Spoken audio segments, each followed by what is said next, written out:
Muffler আরে পরে শালা মোজা পরে শালা ঠান্ডা যায় না, এত ঠান্ডা লেগেছে শালা। তার জন্য পেছনটা গরম করছে, যদি শরীরটা গরম হয় সেই জন্যই তো আমি এখানে অনেকক্ষণ ধরে বসে আছি। क्या बोला तूने? A few moments later.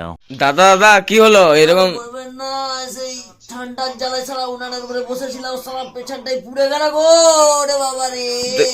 তো ঠান্ডার সময় আগুনে কেন বসতে হয়েছে তোমাকে? আর বলবেন না, অতিরিক্ত ঠান্ডা থাকতে পারিনি, ওই জন্য একটু উনানে বসতে গেলাম, পেছন গরম করতে গেছিলাম, আসলে পেছনটাই পুড়ে গেছে আমার।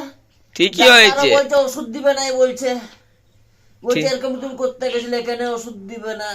ঠিকই হয়েছে, বেশি পেছনে আগুন লাগানা সবারই। আর এই ভুল করবো নাই কখনো গো, অনেকবার করেছিল আমাকে, আমি বসে গেছিলাম জোর করে।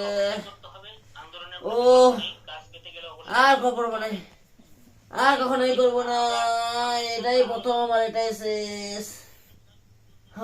अच्छा